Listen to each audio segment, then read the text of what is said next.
closer to Jim, so I got to do this. Okay.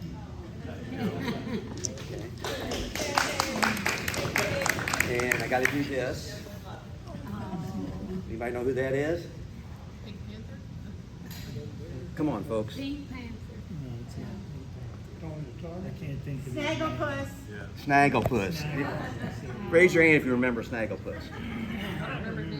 4 people, 5 people. Well, Snagglepuss is going to be part of the story in a little bit. So, first of all, before I begin, we're going to do this sort of as This Is Your Life for Jim Phillips. And to do that, I need 10 volunteers. Very simple task. I need each person to walk up there who wants to and grab one of the 10 bags that you see over here on the table and come up front with that bag. You will have to stand up there at least until your bag is opened. Good. So Yeah, Sandra, go. come up here and stand by Chris, probably. That'd be a good idea. Yeah. Audience participation, This Is Your Life, Jim Phillips. If you want, you can sit them here if you don't want to hold on to the whole time. Thank you all. You'll see why this is important. Do we have our 10? Yeah. Okay. I want Lucas to help. Okay. Okay. So here's what's going to happen. As we go through this celebration of Jim's life, we're going to do it in chapters that Chris wrote 99.9% of this. Her heart. And she made some representative bags to go along with each chapter. So as I'm telling Jim's story, and we're in this particular chapter, the person who has volunteered will be pulling out items that are in these bags and show them to you all. Okay? You want to pass them? No, you can just lay them down on the table Okay. after you're So done. after this is over, we'll lay them all down on this table and you all can come up. So should we be in order? Yeah, Yeah, 1 bag through order. 10. Yeah, 1 through 10. Yeah. Sorry. He'll call your number. That was the order. Okay, now the chapters are By the reorganizing way, here. you did not know, here's Jim. Jim wanted to be cremated, and I wanted to be cremated, and both at the time our 2 dogs were cremated, and we decided that at the end we'd all just be in one. So, whoever's left after I'm gone, that's what we want. All right, so everybody's got their assignment, you know what you're going to do when the time comes. So we're going to start with chapter 1, which is bag 1, and you can start pulling out the items and holding them up. These are the early years. Jim was born on June 4th, 1949 in Louisville, Kentucky. His mom was Loretta, who, by the way, was a descendant of Mary Todd Lincoln, and his dad was Bill. He came home from St. Joseph Hospital to find 2 excited sisters, Pat and Sandra. Jim and his friend Tommy Morgan liked to ride bikes around Okolona and to play baseball. One weekend, Jim was staying with his Aunt Daisy and set a record for 2 visits to the emergency room in one day after some mishaps on the bicycle. His love of sales started early, and he liked to sell his dad's tomatoes to the neighbors. His dad always thought his garden was slow that particular year, whenever the tomatoes were done. He loved anything to do with cars, and at 16, his dad towed home a fixer-upper, there's a picture of that over there on the string of pictures over there, and told him if he could get it running, it was his. And Jim did it. He got it running. As Jim graduated from Okolona Elementary and began Southern High School, his sisters were getting married. Pat to Ornette Nip and Sandra to Al Bishop. They began new adventures, and Jim got his own bedroom. That's the end of... Because Jim slept in the dining room, under the dining room table on a cot. Thank you. Chapter 2. These are Jim's teen years, his early adulthood, and his work life. As Jim started Southern High School, he realized he wanted to play in the marching band, so he learned to play the saxophone and played all over the state and in the Kentucky Derby Parade. You will note you may have already consumed. Or if you look at it, that is the outline of a saxophone on there. It is Jim's memory of his love for the saxophone. He also loved to bowl and was part of the Southern State Championship team. As Jim was doing odd jobs at neighborhood businesses to earn gas money, he started following stock car racing at the Fairgrounds Speedway. It would remain a lifelong passion. After graduating from Southern High School, Jim married Judy Elmore and entered the world of work. First at GE, but after a month, the Ford Motor Company called and he hired in at the Louisville Assembly Plant. Soon, the new Kentucky truck plant was hiring, and he moved there where he stayed for 31 years. Jim worked at many locations in the plant, with the stock department being one of his favorites. Because of his employee's suggestion Dropbox, on reusing pallets from one supplier, he was awarded a brand new Ford Capri, which he kept in his garage for 1 year per the rules, and then sold it, because Jim was always smart that way. Low miles or no miles was his mantra. Okay, that's the end of chapter 2. Thank you. Chapter number 3, his final years at Ford. During his final years at Ford, he conducted tours of the facility and worked in the employee involvement program.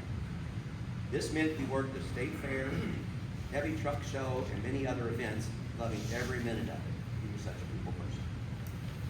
He was able to assist Ford in racing programs, and whenever Louisville Motor Speedway had a NASCAR event, Jim was hard at work. Will you hold that one up, too? So, hold that down right Now I feel like a Barker's beauty, but I'm like, there. All right, that's chapter number 3. Thank you. Chapter number 4, parenthood and family life. Jim became a father at an early age, and Regina started attending races as a daughter, attending races at Salem and Nashville at a very early age. The family moved to Fern Creek. By then, Jim had nieces and nephews, many of whom are here today. He was the fun uncle, and Jim loved them all, and they all loved him. His sister Pat and brother-in-law Arnett had stayed in Louisville, so he saw Sherry, Linda, and Rob a little more often than Ed and Julie, who were born while Sandra's husband Al was stationed overseas in the Army. As Regina got older, Jim decided to give sales a try. So in addition to being full-time at Ford, he began selling appliances at a local family-owned business, Linhart's. Linhart's? Okay. He became close to the Linhart family and soon was one of their closest and trusted friends. He did both jobs for many years until Regina was happily at Center College. After Regina graduated, Jim and Judy decided to go their separate ways, and new chapters for both of them began. Chapter 5. Jim met Chris when he was her neighbor in an apartment building in Crescent Hill. She was a car person, having grown up in Detroit with family members that worked at both Ford and Chrysler. Jim eventually opened her eyes to the wonders of NASCAR, and that was it.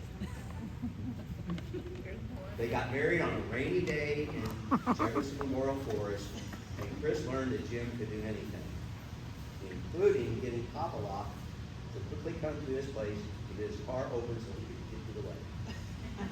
Didn't know that story.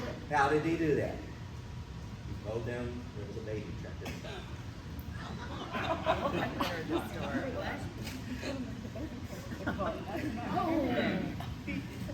Jim and Chris's one major and important difference was the University of Louisville. Jim was an avid, lifelong fan, and Chris and her close friends had attended and loved U of A. Okay. Many pranks were pulled off and on, including one with Jim and Bob Crine having a bet that resulted in Jim having to fly a UK flag on his house. Okay, what, Bob? He's gonna correct. He was supposed to. Oh. 1 hour. No, he was supposed to do it for a week. I don't think he did for 1 hour, That Bob. He said he thought the house would just fall down with it. Actually, to tell the truth, he said all his buddies from Florida were giving hell about it. Bob and Shirley, Nick and Shirley, Melanie and Steve, and Paul and Anita were Chris's political family. All college friends and hardcore UK friends. But UK people. One year to celebrate Halloween, Jim asked everyone to come as the scariest character they could think of. It was no surprise that Jim dressed as your UK fan. I will leave that as up here. Put that in that chapter. Shirley wants that back. Because you were in there too. I was the Phantom of the Opera, do you remember? That was a fun party. Jim and Chris built a home near the Kentucky truck plant and had the best neighbors you could imagine. They even helped talk him into a dog, so Ingrid came into the family. A brown cockapoo who made everyone smile. Anybody remember Ingrid? Oh, yeah. Their neighbor, James Russell, said Jim was home during the day more than he was, and he was retired. Jim wore his radio and was within range. That's what Jim said. He was close.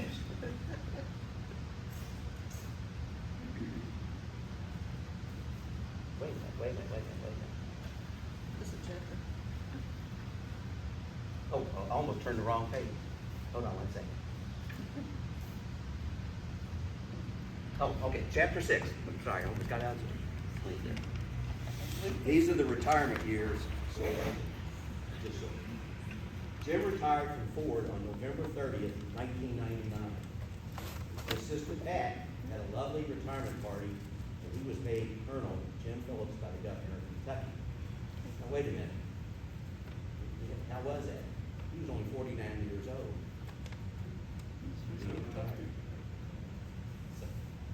His son-in-law, Mike, owned a real estate appraisal firm, so he said to Jim, "Come work for me."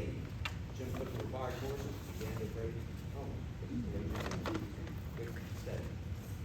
For his 50th birthday, Chris surprised him with a trip to Daytona Beach, which was his happy place, and NASCAR lived there. After a few hot summer days in Florida, Jim asked Chris, "Did you live here permanently?" What happened? They loaded the wagon and went south. Yeah, right. First, they built a home in Ormond by the beach. Chris was working full-time, so after 6 days of retirement, Jim decided to call a locally owned appliance dealer, Pioneer Appliance in Daytona Beach. It was a match made in heaven, as the owner was a laid-back surfer. He told Jim to work when he liked. Jim started part-time, then full-time for a few years, and then back to part-time until 2016. He spent 15 of his retirement years working at that establishment, mostly selling GE products. He was That's why he's so devious, because they take him the most. You could ask, anybody would ask him, what should I buy? He said, gee. What would you expect? It's the truth. Chris later went to visit her friend in New York one weekend, and when she came back, Jim had found a condo in Ponce Inlet he wanted to show her. It was beautiful and became their home for 7 years. Chris even went to work for the town of Ponce Inlet. Chapter 7. Helping, traveling, and racing. By this time, Chris's parents were in their 80s, so they moved nearby, and her brother retired from Chrysler and moved to Ormond by the Sea. Jim helped them all so much that he was made an honorary third son to Chris's parents. During this time, Chris and Jim did a lot of traveling and saw people and places all over the world. In Portugal, on a tour bus, Jim asked if he would be seeing any racetracks. Is there any racetracks in Georgia? Maybe horse. He didn't see. He didn't see. During that time, they also found another fur baby, Sunny. We flew to them from Iowa. She was the very best dog.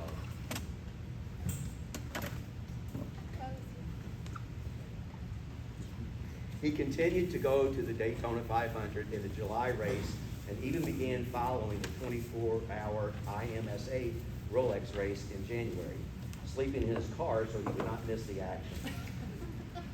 He drove a race car at Daytona, in Las Vegas, and at the Kentucky Speedway, and enjoyed these special times of his life. There were no smiles big enough for those special days. Chapter 8. Being a granddad and returning home. Meanwhile, back in Louisville, Regina made Jim a granddaddy, and everything changed again. Sasha Jade Anhouse was born, and life had new meaning. Her parents brought her to Florida during Christmas holidays, and she loved the ocean, the pool, and most of all, her granddad. He began a tradition of coming to Louisville for the first day of school, and even dressed up as Mickey Mouse for story time when she was in first grade at St. Matthew's Elementary. After Chris's parents were both gone, Jim decided they should look at a 55 and over retirement community called Victoria Gardens in DeLane, Florida, closer to Orlando. This was a winning idea, and their final Florida home was finished in 2013. Jim continued to commute to Daytona for work 3 days a week. He loved riding his bike as well as the wonderful people in Victoria Gardens. These included next-door neighbors from Iceland who wintered in Florida, and a great friendship was born. He even accepted their invitation to visit them in the summer in Iceland, and that was a memorable trip with great adventures. My wife and I went with Chris and Jim on that trip to Iceland, and this was our mascot the whole trip. Because there's a place in Iceland called Snailfuss. Yeah, and I called it Snagglepuss. So So I got him a pink Snagglepuss. I couldn't say it, so And people, every picture that is a memory at the Arctic Circle. we're driving down the road, and there's Snagglepuss out the Of window. the Snagglepuss, but it was Snailfuss, as our host would call us. Johann and Abba. Super people. You ever get a chance, I'll tell you the story about the first day of our travels. But I won't do that now. Okay. He loaded his. Oh, tell them the story about the first week. So we were with Johann and Abba. They were so gracious to us. We spent the night at the hotel, and then they came and picked us up, and we went there for lunch and brunch. It was spectacular. And then we were going to go to Johann's business location, pick up the Toyota Land Cruiser. There's a kind of older vehicle, but he's wanted to drive it for free. For free. For free, all throughout Alaska. So he's telling me a little bit about the car. I get in the driver's seat because I was going to do 90% of the driving. First thing I did, Jim didn't like to drive. Jim didn't like to drive. Turned on the ignition, broke the key into the ignition. Right off the. So Johann's sitting behind me. I said, Johann, we got a problem. And he was a little shocked. He was really shocked. He's like, my car's going with this guy? He said, luck. He then later said, you know, there's an Icelandic tradition that if you have bad luck on the first day of your trip, the rest of the trip is going to be spectacular. And he was right. It was one of the greatest trips of my life. It was tremendous. And we laughed and laughed and lots of fun stuff. We almost got to the Arctic Circle, but we were told, gross out story. I remember hearing y'all were going on that trip. Yes. But I didn't know about the neighbor thing, and I'm like, well, why did they pick Iceland?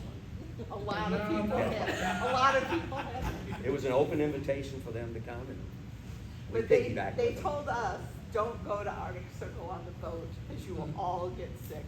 Our children who are raised in Iceland can't do the boat trip to the Arctic Circle without getting sick. So we opted to stand by the sign right? Mhm. It's an Arctic Circle. Snaggled this, I was holding snaggled this up. And we didn't make it across the But we boat. got close, we saw some blue whale and things like Yeah, that. and I was a blue whale.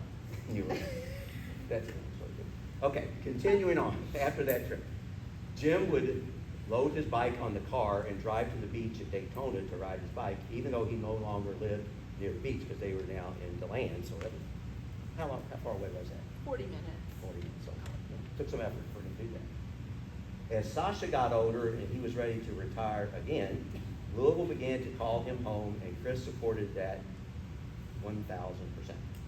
So, while in Louisville at a GE meeting, Jim called Chris to say he had found the perfect home in the village of Tuxford, and that was it. And it was the one that they wanted. Their last move was in February of 2016. They don't do anything easy, in a snowstorm, but Jim made it all happen smoothly. Tuxford is a neighborhood of wonderful, kind, and caring neighbors. Chapter 9.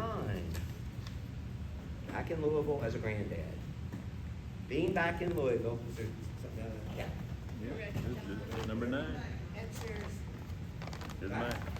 Being back in Louisville, Jim made it to all of Sasha's softball games at No Middle School and occasionally picked her up and took her to piano lessons. I thought that was Jim. He moved to Louisville was a happy return to the home that Jim and Chris loved. Jim started having a few health problems and unfortunately a few more. Let's see. That's the No Middle School. In our final chapter, chapter 10, the Mustang trip and the finale. He bought a Mustang in New York City. Low mileage, sight unseen, and he decided to take his granddaughter Sasha with him to drive home.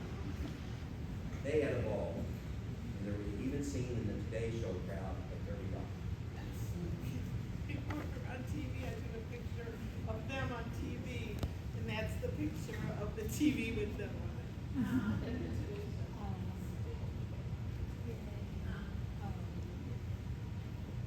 They went up to see his sister Sandra, and family in Pennsylvania and made many great memories.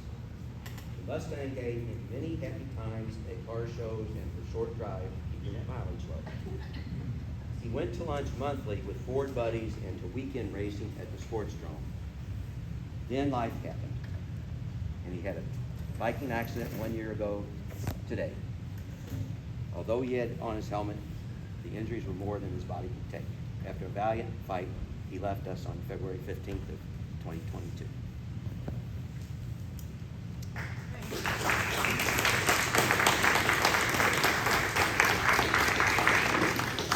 Now, that concludes the presentation, but on Chris's behalf, I would like to invite anyone who would like to stand up, come up here if you want, stay where you are, and tell us a story about Jim, a few words about Jim, or maybe how he impacted your life. And tell this one too, Nick, about the picture on the cover of the Oh, book. well, no, we're not there yet. Oh, okay, never mind. I got this covered. I should have known. Okay. If Anybody? wants to say a Please, few we need words. some folks to say a few words. You can sit where you are. Okay. This is tell us- Sue Tomber. Yeah. Okay, My next door neighbor I'm who Sue got me Tomber, through. and I've been the next door neighbor, and I'm only sorry that I didn't know Jim longer and didn't know him very well. Our greatest grief in that was Chris losing him. We moved in late 2019, and that was when COVID then got started by the time we all came out in the spring, and then Jim's accident was in 21. So, unfortunately, we didn't see that much of each other and didn't get to know him that well. And I'm so sorry for that, because knowing Chris, I know Jim was a great guy. And when we moved in, I knew we'd get along real well because he was a U of L fan and he was a Biden fan. So we were all good with that. And dogs. And dogs, and we had dogs. So anyway, wonderful neighbor, and we miss him. Sue brought me more meals and more support during the 4 months Jim was in the hospital than you can imagine. Thank you. I'm John Klein, my wife and I lived across the street from Chris and Jim, and our dog tried to eat his dog. No, they were best friends. We wouldn't have but- had He any said, good "Oh, enough. God, he did." We wouldn't have had any good No. enough for you, because you all talked him into it. But yeah, I've been in the fire service back when we were neighbors. I said if I had known he'd call Papa a lot, I'd have been really mad at him. I just can't believe he did that until the baby in the car.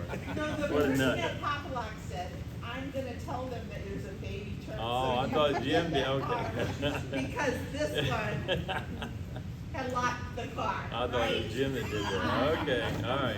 You were staying with us. He locked the car and his clothes were in it. Here's Rita. And tell them who Rita is. Rita Owens was our 2 doors down neighbor on Right. Brownhurst Way, and she and Jim were special friends. Yes, we were. I was honored to do the flower arrangements for your wedding. And at the last minute, when Jim couldn't get it all done, and he said, oh my gosh, I can't get it done. Rita, will you do them? Yeah. Because he wanted everyone to have a live flower when they left our wedding. Yes, think he did. And thanks to Rita. I was really honored to do that. Also, he's a big yard man, and he always likes his yard to be perfect. And he used to tell me, Rita, we're not mowing it this way this time. We're supposed to go this way. And if he didn't mow your grass, he would inform you with like, you need, he'd mow it in their yard. You need to cut me. So he was a real prankster, and I really enjoyed it. So Chris is very special too. Well,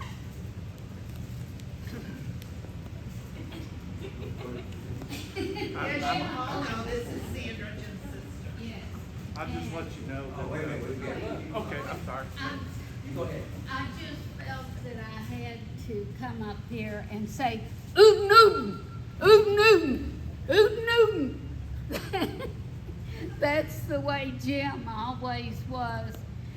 Back to the first house that we lived in, it had open where the bricks made a little fence around the front porch, and he could put the little cars in those little spots where the holes were open. And we grew up with hearing our little brother saying, Oot Newton, Oot Newton, Oot Newton. You know what that stood for? Oh, What it meant? I guess it was the motors. Yeah. Okay, gotcha. Yeah, and also, no one has mentioned that at Ford's, he got the nickname of the Pillsbury Doughboy. So if you ever see that on signs and that, just think of Jim. He was a wonderful, wonderful brother. And like my sister always said, Chris gave our brother back to the Phillips family, and she is more than a sister to all of us that are here today.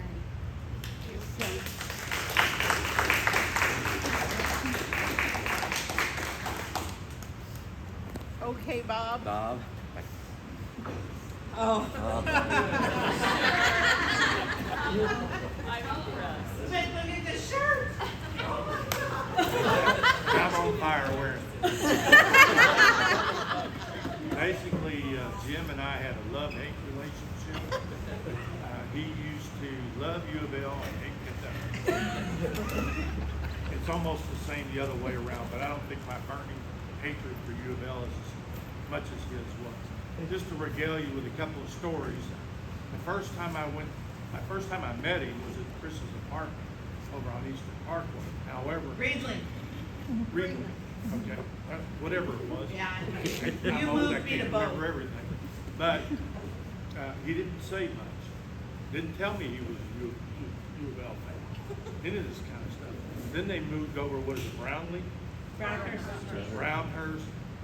See, I don't know what that either. I just know it was close to 4. But he offered me a chance to come over, and we went into his house, and he showed me his room. that had a bank track all the way around it. And the cars were up there. Oh, that's pretty cool. He says, you know, when the races are on, I move these cars around. I told my wife, he needs to get a light. But the greatest joy he had was to take me to his restroom, his bathroom in the house. Because at the bottom of the toilet was a UK sticker. So every time he took a dump, he did it on UK. That sounds like That was hardcore.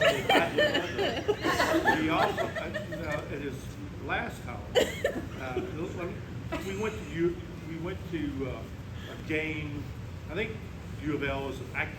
They're not there very often, so I can't really remember which regional tournament it was in. Chris and my wife went to see Aretha Franklin, and Jim and I went to the regional game to watch you. Yes. And this is the way I went in. I went and had this on, and I had this. And we sat in our seat, and Jim, oh no. Then halftime, up comes, first there was Pat Riley.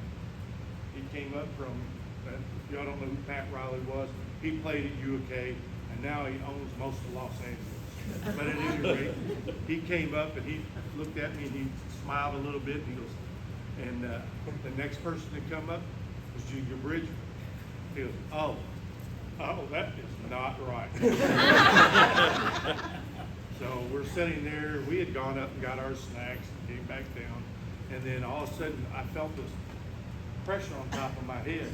It was Junior Bridgman. He put one of those on my head. Now you look much better. I kept that, I think this was around 2006 or something like that.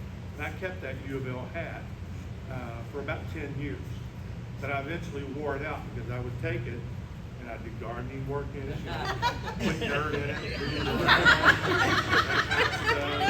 make my hat, and anytime U of L scored a touchdown, I'd slam it on the ground, stomp on it. Just wanted Jim to know that there was good use to that hat. And then the last thing I want to tell you is that when they moved back from Florida, they went into their current home now, or it was their current home, and so I wanted to make sure it was decorated properly. Oh, no. So as he came into town, and I think one of his neighbors said, John. I think he was thinking, uh-oh, somebody's vandalized his place. But at any rate, I took all magnetic stickers of UK and stuck it all over his garage. As soon as he turned that corner, that's the first thing he saw. And John, our neighbor John said the property values have gone to heck. I just know that we've always had that relationship, and Jim was a great guy. Although he needed to get a life, obviously, because I thought you gave those up when you were like 10. Thanks for listening to me. Sorry to see him gone, but that hat's got to go. Okay, remember this was the story about Jim dressing as the scariest thing he knows. That was all his idea. I had no more part. He went and bought UK paraphernalia on his own. Anybody else will? Okay, Chad. You have to stand up. Tell us who you are. So you remember when I came down in 2010? That's right Chad. there? So I drive trucks over the road. My first year driving. I'm delivering not far from where they were. You were at Pond Sentinel at that point, right? So they don't have a load for me. I'm off weekend. So I call Uncle Jim. He's like, yeah, just park it around back at the appliance store. So Saturday, he drops me off at Daytona Speedway. I do the stuff there. And then after that's done, he picks me up. We go to the Pond Sentinel lighthouse, and it's a narrow spiral stairwell. We get up. He's like, all right, let's go. And he takes off and just hauls down the stairs. And I can barely walk down these stairs because I'm afraid I'm going to lose my footing. Face plant, just right down.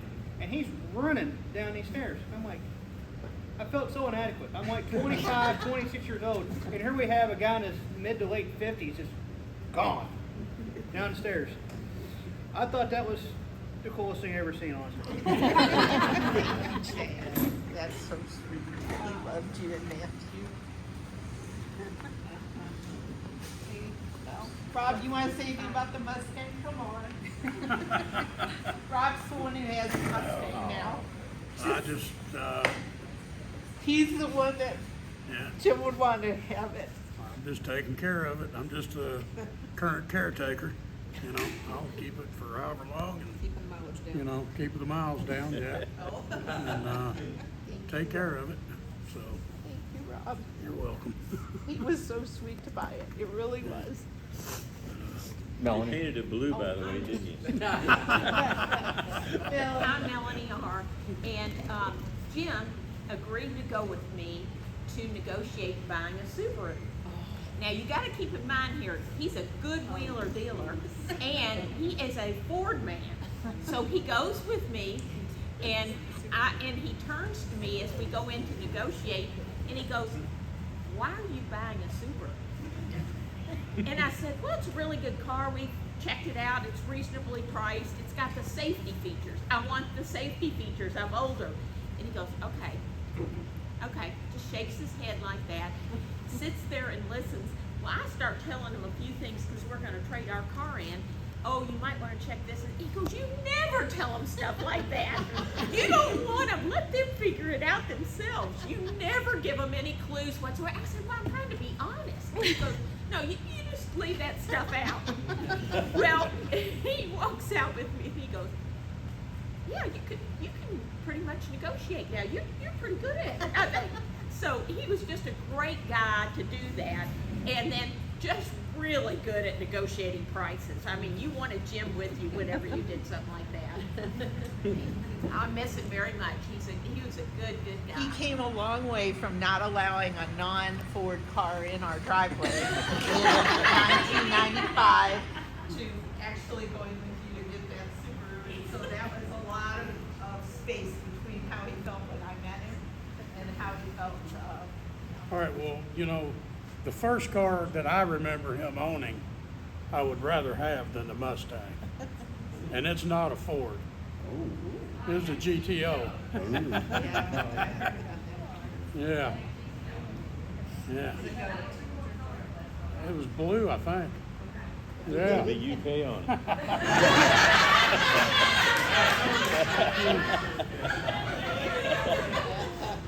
And he traded it in on a yellow Pontiac Catalina. And I'm like, man, that was a downgrade. You know, this is from a 10-year-old here, a 12-year-old. You know, I thought when Jim passed, I'd be over having U of L fans text me and that kind of stuff on a consistent basis. But I have a new neighbor now across the street. He's not really new. They moved in after we did, but he's a big U of L fan. In fact, he now is the recipient of the card that used to sit out in front of Jim's house. A number of times I thought about crawling over there and painting that blue and white. Astronomical. However, my neighbor texted me at 8:15 this morning to say, "Are you seeing orange just because it's Halloween?" And I think I texted back something that said, "Well, I don't know about what I told him, but at any rate, that's the kind of stuff I get from my U of L fans. Making sure I get some kind of trick or treat." I introduced Bob and Shirley at UK, and Shirley was my roommate after we had known each other as waitresses in Paducah. She came, and that's been a friendship made in heaven. And when she met Bob, it's because I was crazy about Bob's friend, John Miller, who was not. There wasn't too many she wasn't crazy about. Yeah, now the truth There were a comes few out. that I liked, most of whom were gay, which is Yeah. the truth. John, maybe not, I don't know. We had a lot Not of with me. But Chris, When we got married, Shirley and I got married, I think it was Chris who screamed out it wasn't gonna last. At any rate, we've been married now 45, almost 46 years. and never had a better as long as I've known Chris and Jim, I've always seen Jim be the happiest he's ever was. Always had a smile on his face. Now, when you came to Well, there was never a better roommate, Shirley. Nick can tell you, I was the challenge at UK. I stayed up at night and played cards with the guys instead of going to classes. That's the honest truth. But you were right there with, This is true. but you went to class. Okay, Deanne. Okay. Anyone else? Oh, right here you go. Uncle Jim was just amazing. I think I can speak for my brother and my sister. We were here. We just thought he was larger than life. When we grew up, he always made everything fun. It was either by his dress or by his corny jokes or being silly. He always brought things to us from Ford, which we thought was just grand. This is my son, one of my sons, and my niece and nephew are down there. He as they got older, he brought them souvenirs from Ford that they just adored. It was just a big time. We never knew what Uncle Jim was going to bring, and that was always a lot of fun. If you know him, I know you know he was a teddy bear, and that tall body of his. Just very tender-hearted and just precious about everything. I know we're all going to miss that about him. And Aunt Sandra couldn't have said any better that when he met Chris, we got him back in our family because we just didn't get as much of him as we wanted until then, and we loved her for that reason and many, many, many more. He was just a very special man, as you all know. I needed to say something. Thank you all. All right, we're going to wrap this up, but I got just a couple more things to say. This is the binder that Chris provided with me. On the front of this binder is a picture of Jim in a racing uniform, and I think this was taken at the Kentucky Speedway up in Sparta. And this is going to be a very special picture for a particular reason. I'm just going to read this. As a way to truly express how much Jim loved racing and to honor that passion, Chris has gotten approval from the Kimmel Racing Group for this picture of Jim in racing apparel to be placed in the Kimmel car competing in the Daytona 500 race next year in February 2023. Jim will be so proud.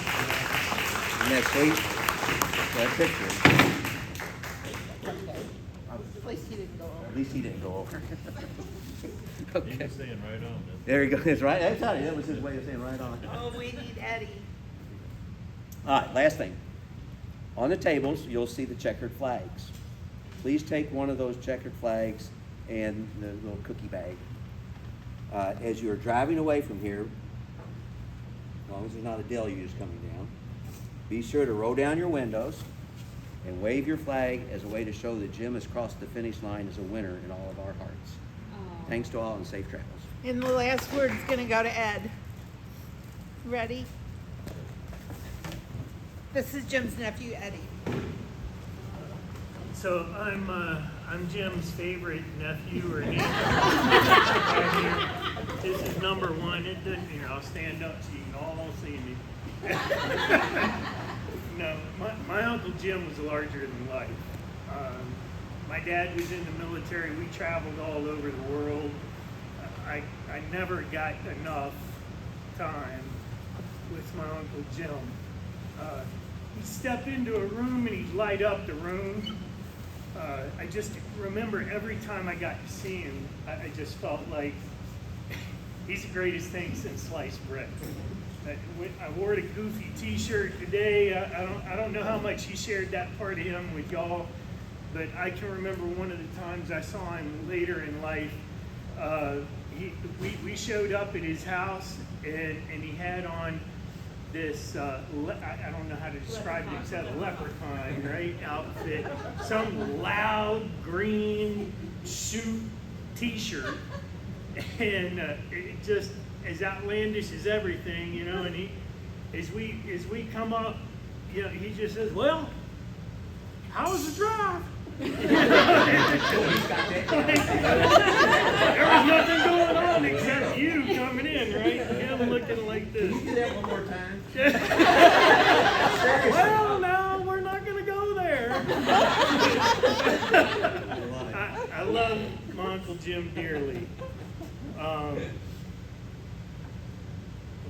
When I came up this time, to be here for this, Aunt Chris she had a list of things she wanted me to help out with around the house and whatnot. And we got a little quiet time together, and she said, I've got one thing that I know you can't do, but I'm going to ask you to anyway. I said, all right, what's that? And she handed me a cell phone, and it was Jim's last cell phone. And the service has been shut down for months, and so the data connection and what have you isn't there, and what have you. And she said, his voicemail message might be on this phone, might be there. She said, I wish I'd have thought before we turned off the service and everything to pull that down so that I could hear his voice one more time anytime I wanted to. Well, I've got a knack for technology, and I was able to find it. So Jim's going to join us just for a moment here, but I didn't think to get the speaker to make it louder, so I apologize, but you're just going to have to listen closely for me if you can.